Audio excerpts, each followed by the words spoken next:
हे गाइज नमस्ते, welcome to my mini vlog. मेरो मिनी ब्लगमा हजुरलाई स्वागत छ। आजको मिनी ब्लग हजुरले हेरेर पनि थाहा पाउनु होला मैले के बनाउँदैछु भनेर।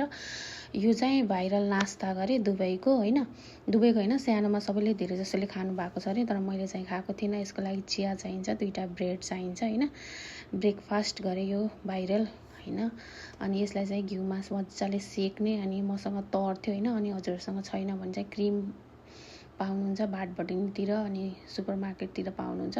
त्यो चाहिँ क्रिम ल्याएर लगाउन पनि सक्नुहुन्छ होइन। मसँग जे थियो मैले थोरै छाली भएर, हामीले तर पनि भन्छौँ छाली पनि भन्छौँ, त्यही छालीलाई चाहिँ मैले युज गरेँ। अनि अर्को ब्रेडमा चाहिँ माथिबाट ढाकेर त्यसपछि चिया पनि हालेँ माथिबाट। अनि यो चिया चाहिँ सबै यसले चाहिँ सोच्नु पर्दो रहेछ। अनि फर्स्ट ट्राई चाहिँ मैले नै गरेँ।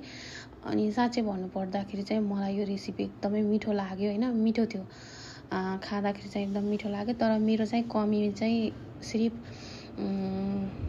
तरमा मात्र भयो, अरू चाहिँ सबै राम्रो भएको थियो। चिया पनि मिठो चाहिँदो रहेछ यसको लागि चाहिँ।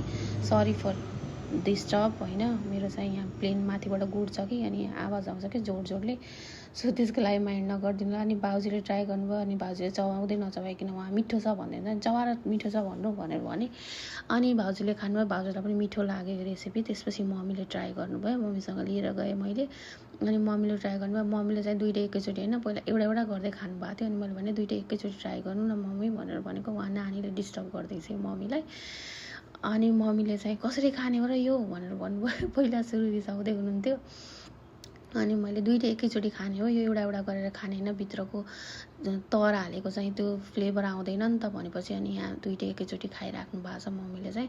अनि मम्मीलाई पनि यो रेसिपी चाहिँ एकदमै मन पर्यो। साँच्चै भन्नुपर्दाखेरि एकचोटि ट्राई गर्ने रेसिपी नै छ। मलाई त मिठो लाग्यो, हजुर पनि ट्राई गरेर बताउनु कस्तो लाग्यो हजुरलाई। उहाँ मेरो छोरी पनि खाँदै छिन्, खानुभन्दा धेरै चाहिँ उसले पोख्छिन्, त्यही भएर चाहिँ। अनि यस्तै थियो मेरो mini vlog. Thank you for watching, love you all, by.